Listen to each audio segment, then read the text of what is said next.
So now at this point, I'm going to ask the team of teaching artists to come up, and they're going to just share a little bit about the work they've been doing with the students in the schools.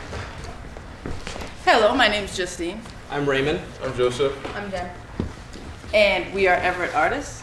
And right now what we're gonna do is go into some explanations of some of the stuff we do with the kids. And they're going to treat you as if you are the students in most of these situations. You are our students. We're gonna talk to you like you're in middle school now. So get in that mindset. All right, so a lot of you may be wondering, why are you here? And what is this all about? So right now what we're gonna do is we're gonna do a scene that we call Fear of Group. And we're gonna see if you can relate to this. Now what I need from you guys for this scene are some emotions. Shout them out to me. Anger. Anger, Fear. sadness, Anxious. anxious, confused. Happy. Angry. Okay, beautiful. All right, here we go. What we do with the kids is we say it with me now. 3, 2, 1, action. You're in the gym. Are you alright? No, Okay. I'm not all right. Oh, alright. Did you get a pass? I got. You got a pass, didn't you? Oh man, Raymond, what do you stop think they're talking gonna talk so- about in that Raymond, group? Raymond, get down. I don't want to go to the. Raymond, get down. They're playing dodgeball. Okay, okay. All right. But you got a pass, I right? did get a pass. Paranoid. You got a pass? Yeah, I got a Did pass. Miss Vaughn give you a pass? Yes, Miss Vaughn. Oh man, What do you think it's for? I was talking to her last week about how my brother beats me up, and I get abused, and now they're gonna make me go to a group of kids, and they're gonna talk about us. How many? Scary. How many kids? Like, I don't know, 12, 13. I don't know. I don't know anything. Do the math, Raymond. I'm doing math. I suck at math. That's why I'm here. If there's 2 of us, Okay. that means there's 10 of them. Okay. Angry. Why would you do that? Wait. I just spilled the beans. I told you about my problem. What's your problem? Why are you going to the group? Sorry. Why are you going to the group? You're gonna tell me. Why? I don't know if I should tell you, Raymond. Tell me. Why? Because that's the point. They want to talk about us. All right, fine. Why are you going? Why? Confident. My mom and dad are getting divorced. Your mom and dad are getting. They don't like each other. I'm here for you. I'm a good friend. I'm here for you. Yeah. At least know- you like me. You know, You know. I'll go with you as a good friend. We'll walk down the hall. We'll go to the group together, Yeah. and everything will be fine. We got each other, right? Yeah. Let's go. Screw Jen. Let's go. I like Jen. And scene.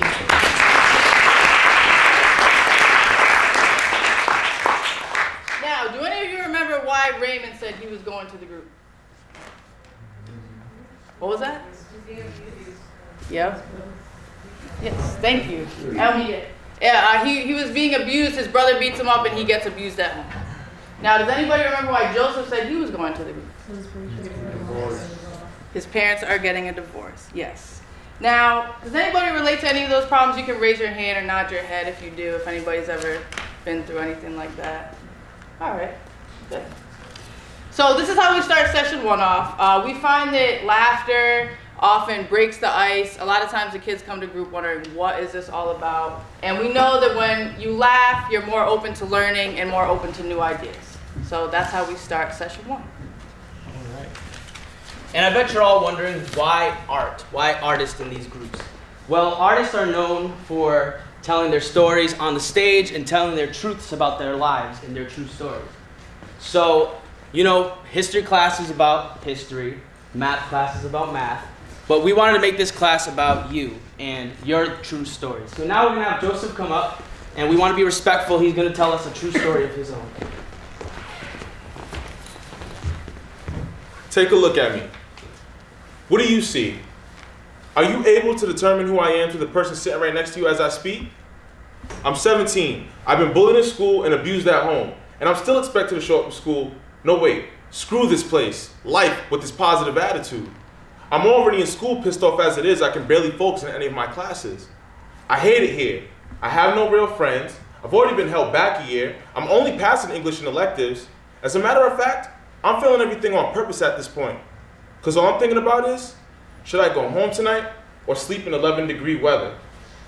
Am I gonna have to fight when I get home? Am I gonna be okay?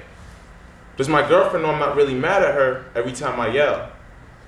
I'm sorry I can't really fix what me and my life are putting her through. And all these emotions that I just talked about, they always seem to come out at the worst time. And when that happens, I get really angry. Thank you, Joseph. Thank you for sharing that. Everyone give a round of applause for Joseph. So, the question we always ask is, do you relate? Does anyone relate to Joseph's story in any way? Who relates? Anyone? Would anyone like to share how they relate to his story? I was somebody who was made fun of all the way from probably the 3rd grade to the 8th grade, and I had no friends at school. Okay. Anyone else would like to share? I lost both my parents by the time I was 18, and a whole lot of anger, because people didn't really understand by looking at me what I've been through. Okay. Would anyone like to share before we move on? The reason we ask if anyone relates is so people understand that they're not always alone in their problems and their feelings, and that they have people there who can talk to them. But I'd like to ask Joseph, how did it feel when you were creating this monologue? So a few years ago, Everett was putting on a Youth Freedom Project after their bigger Freedom Project, and I got to work with my best friends and my little sister on this project, and we got to go deeper into my actual story. My first time I was gonna actually go out and talk about my story when I wrote this monologue. So what happened was, the first night I had actually done the monologue, I'd done it in front of my friends first, then the people at Everett, and then the next people were about 100 seats of strangers, including my mom, which was very, very stressful. We weren't expecting her to show up at all because no one invited her, but she figured it out. She actually was in the stage. Afterwards, though, after saying the story, it felt a lot better that one time. I did get to cry. My mom came up to me and hugged me. And then I got to say the story multiple times after that. It was stressful the other times I said it. It was stressful. It's still a little stressful now saying it, but it's getting better each time I do say it. So, Thank you, Joseph.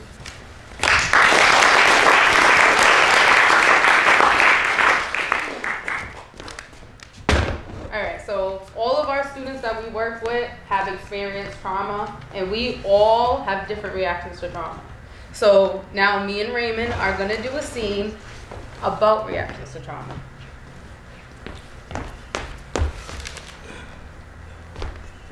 Yo, Jem, it's 9:30. Shouldn't you be getting ready for bed? I'm making a cake. At 9:30? Yeah, you know you're gonna want some of the cake. Jem, we are not making cake right now. I really got to study for my test tomorrow. It's not going to help me out. There's no point in going to sleep. If I go to sleep, I'm gonna wake up. So I might as well stay up.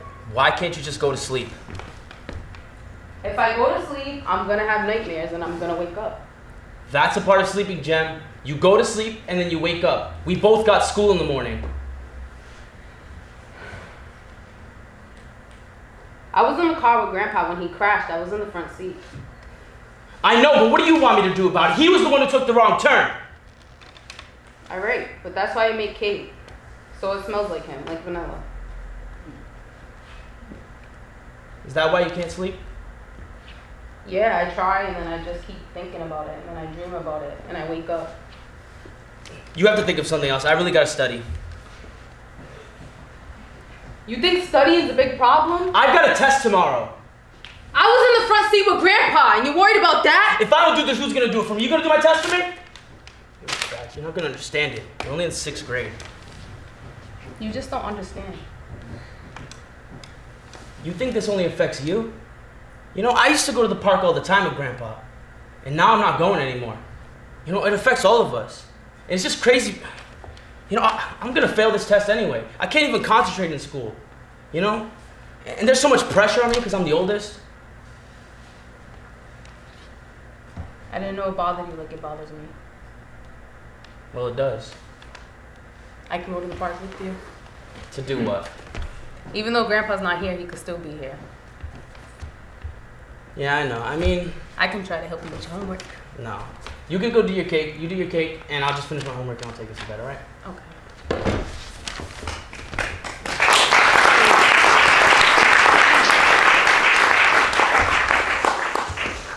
All right. So in your program, you should have a program insert, and on the back of it, there's a list of reactions to trauma. If everyone just pull that out. Yes. You got a program with you. If you need one, we got some in the hallway. So if you can look at the list and raise your hands and tell us which ones you've seen in the scene. Whenever you can. Whenever you're ready. You guys need one? Nightmares. Raise your hand. What is it? What is it? Nightmares? Nightmares. Okay, who was having the nightmares? She was Jem's character. Okay, any more? Trouble concentrating. Trouble concentrating. Who's trouble concentrating? You. My character. Avoiding certain places. Avoiding certain. What was I avoiding? Park. The park. Why? Because grandfather. Because me and my grandfather used to like to go there. Yep. Anything else? Feeling guilt. Feeling guilt? Who was guilty? She was in the car with the grandfather. Anyone else?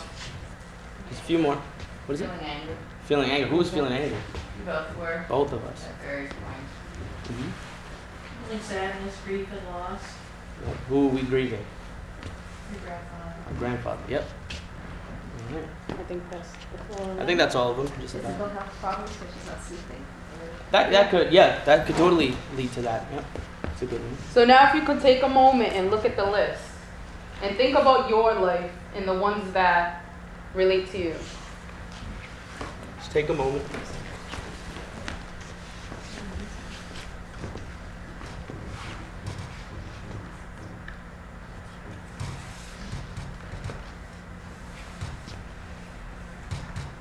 Does anybody want to share which ones they can relate to?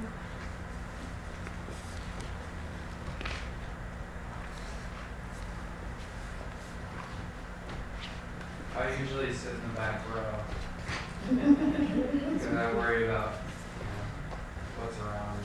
Avoidance, Yeah. kind of. We have one over here.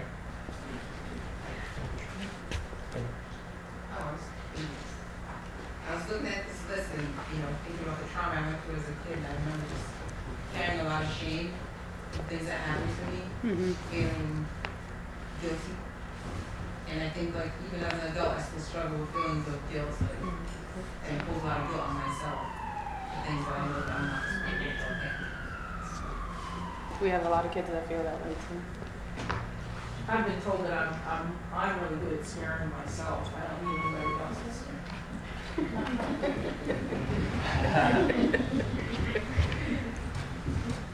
A lot of people feel anger. A lot of the kids say they're angry a lot of the time. A lot of the kids sit in the room in class and they're just upset, and the teacher thinks, oh, this kid must hate me.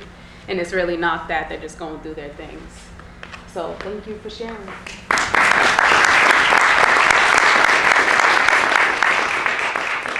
All right, so now we're going to share an exercise with you called Hot Seat.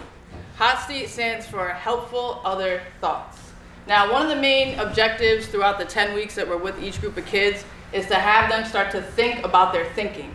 And one of the main points we try to get across is that your thinking is connected to your feeling, which is connected to the actions that you take on a day-to-day basis. So, right now what we're going to do is we're going to show you a hot seat scene, which we do all the time. Now, a huge, huge issue in the school is fights. Fights happen basically every day. You have kids getting suspended or expelled almost every single day. So right now we're going to go into the scene with Raymond and Joseph, and take it away, guys.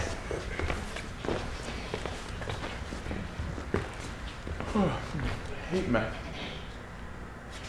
What is Raymond doing? Yo, I can't believe this. He's talking to Jem. I just told him I wanted to talk to Jem. I know what he's doing. He's asking her to the dance. He's definitely asking her to the dance. I told him this morning that I was going to ask her to the dance on the bus. Why would Raymond do this to me? He's supposed to be my boy. Freeze. Okay, what's happening in this scene? Somebody's getting mad.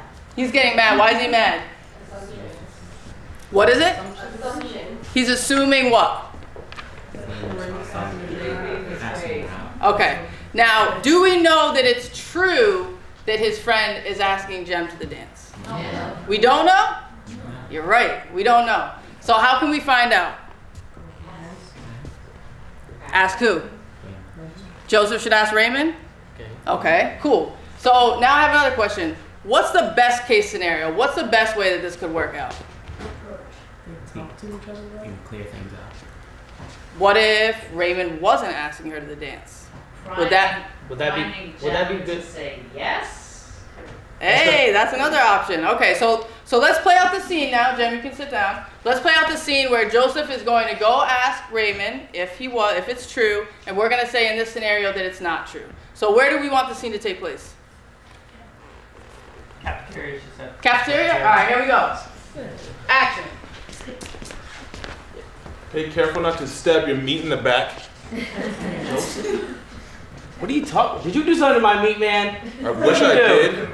What? Why are you mad at me? What'd I do? You know what you did.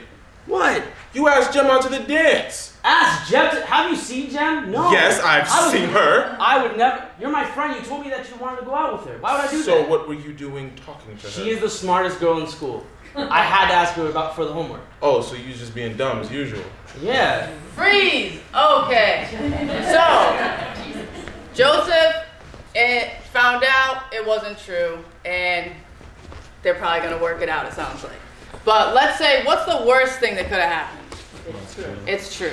Okay, so let's see this play out. Now, where do we want this scene to take place? Well, wait. In the lockers? By the lockers? Okay, we're gonna do by the lockers. Here we go. Action.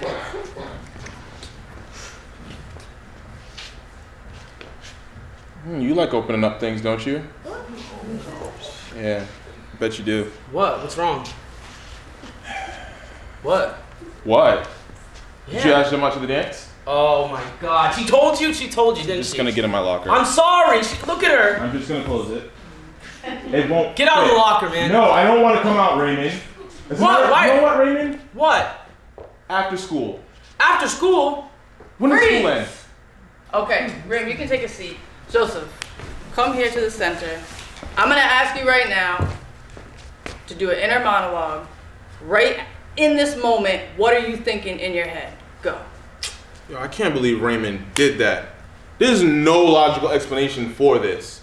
He went just hours after I told him I'm gonna ask and went and beat me to it. It's like he got inside my head and he got it. Yo, I want to knock his freaking front teeth out. Freeze. Okay. So, everybody, especially my young people, what's gonna happen next? They're gonna fight probably? Yes, they are going to fight probably. So what we're gonna do right now is, what happens when there's a fight at school, guys? There's a crowd. Can I get you guys to come up and do that? Yes. Great, come on. You guys can join in. So, for those of you who don't remember being in middle or high school, when a fight happens at school, everybody comes out to watch the fight. So what we're gonna do right now is, we call this a tableau, we do a freeze. So guys, the #1 rule is you are not allowed to hit each other. When I say freeze, everybody gets in there freeze. All right? So here we go. 3, 2, 1, freeze. Aaron, do you want to see a fight? Yes. Jem, do you want to see a fight? Kinda. Ori, do you want to see a fight? Sure. Shai, do you want to see a fight? You know it. Joseph, do you want to I fight? don't even know how to fight. Raymond, do you want to fight? I don't. He's my best friend, but I have to because he's stepping to me. Okay. Cool. Now I have another question for you guys. You guys can chill. What are some good things that come out of a fight? One thing. You look cool in front of everybody. You look cool. What else? You get respect. Ori, what's something that good can come out of a fight? People won't mess with you. Shy. You can become friends after? That's hopeful. Yeah. Anything, Jen? I think they said all the ones I can think of. Pretty much all the good ones we got. Now, what are the bad things that can come out of a fight? Get expelled. You get expelled, Raymond. Your mom yells at you. Jem. Get arrested. You could get arrested. He can break my face. You could break your face, then you'll really get arrested. Revenge? Revenge. That's a huge one. The fights keep on going. We all know this happens. Beef. Anything else, Ori? People don't like you. People don't like you. So there's a lot of bad things that can come out of a fight. So thank you to our volunteers. You guys can sit down. Thank you. So almost every time we do this, almost every single kid wants to see a fight.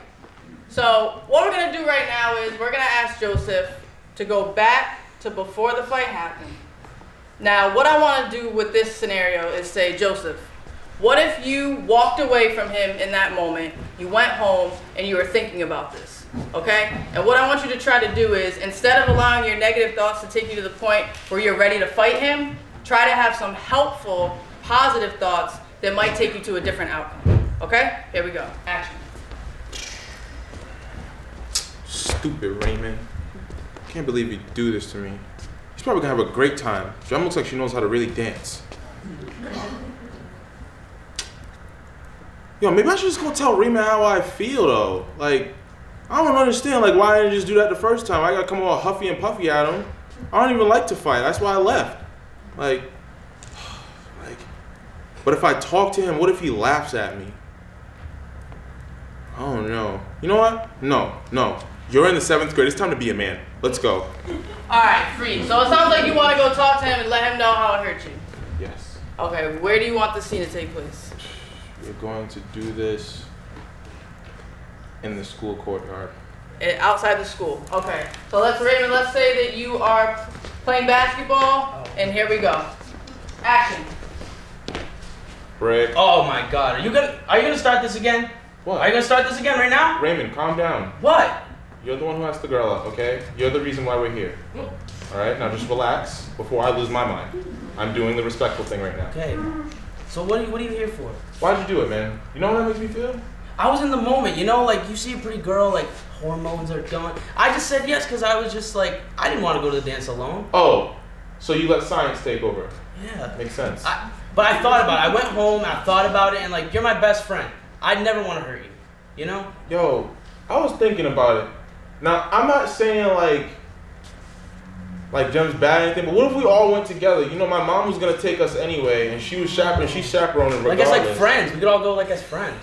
Yeah, my mom's gonna be at the dance, bro. Are you gonna dance with your mom? Probably. Because it's gonna happen. All right, and scene.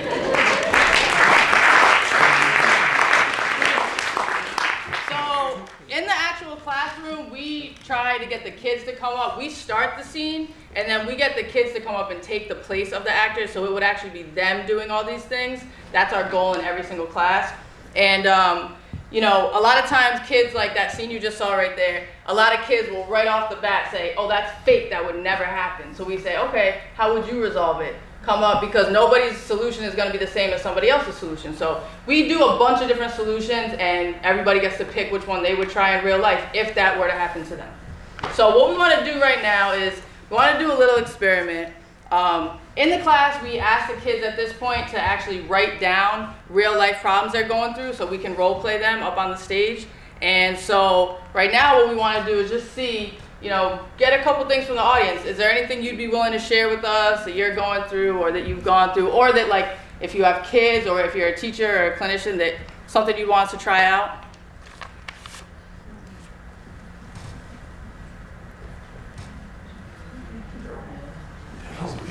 Not so much. I have something if you guys don't. You guys don't want to make this hard for us? You got something. Well, I was in a situation recently where in a class I was teaching, one of the students got upset because another student shared her writing that had triggers in it of sexual assault, and she felt like she wasn't warned, and she didn't get enough chance to like leave the room or to kind of not. And actually, people read out loud in sort of turns and take different parts in these scripts, and she actually had to read a part that was of the assailant, and so that put her in a really, I don't know if that's too difficult to work with, but how did she react to it? Like, what was her emotion to that? She shut down. I could tell she shut down, and so I saw that that there was a problem, but it was kind of too late to do anything about it. And then she emailed me after and said like this. And in fact, the person did say that they did actually give a content warning, but there just wasn't enough time to kind of react and deal with it. So she shut out, she walked away, and I don't want to reveal anything about this person, but like, what along the lines of the email say? Like, was it about like what they were going through in the? Yeah, it was a scene about like a kind of date rape that involved alcohol, and she had been through that situation, and so she was reacting to, to that being sort of like suddenly, being suddenly sort of confronted with that. When So something it's a little bit hard for us to do that because you're not her. So I mean, because I would ask you questions in terms of like how to approach it. We had a pretty thorough conversation about how, to approach it, but it's kind of technical. It's just more about like how to avoid those situations in a classroom setting. So that's not really This is about a situation where you're having negative thoughts in your mind. Like you're thinking about something and your first approach to it is negative, and we want to try to offer some other alternative ways of thinking about it. Because I think that's what we do with the students. Yeah, and I feel like she kind of did take like a higher stance in that situation by talking to you personally. Do they know what she said? Did everybody hear what she was saying? Yeah. Kind of, not really. Because what we could do. Go on to someone else. Maybe somebody else has something that's more useful. Okay.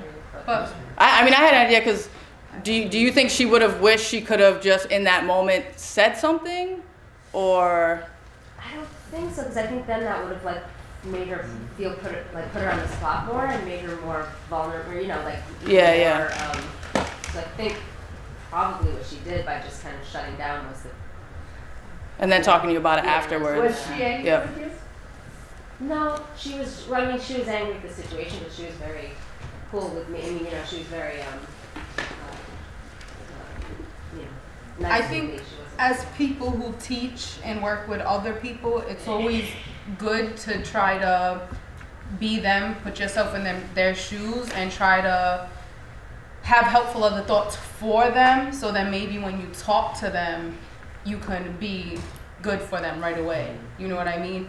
Like, because we work with this a lot, so I feel like a lot of the time we already have things like, oh, that. So even maybe as a person who works with other people, you can like do that, the quadrants, and put yourself in her shoes and come up with like positive things about it, and then you'll have those things to exude to her. Could you be that person, Jen? Would you play that monologue? Play her? Yeah.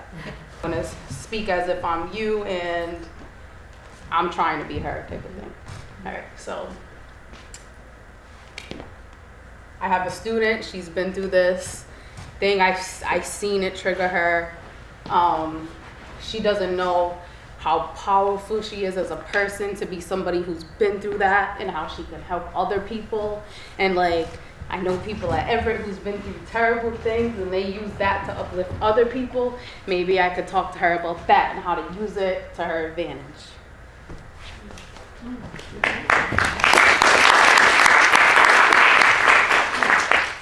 All right, so this is a variation we do on the hot seat exercise. Basically, we put out different like emotions and characters, and we'll take different issues and then do our inner thoughts as those characters. And what it can do is kind of just give you like a different perspective and a kind of a whole new way of thinking about it sometimes. So you're gonna do this situation? The same one?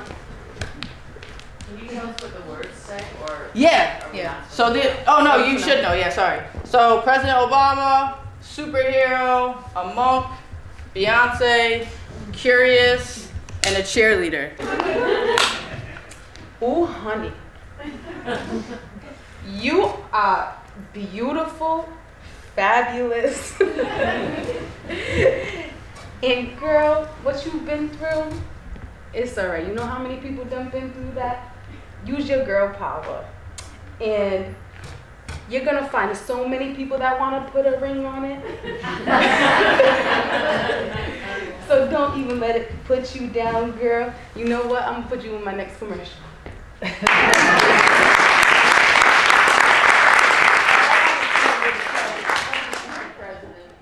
Oh my God! President Obama? Okay. Have you? No. Hello, people. Have you been through something? Yeah? Have you been through something? Yeah. We've all been through something. That's okay. You know why?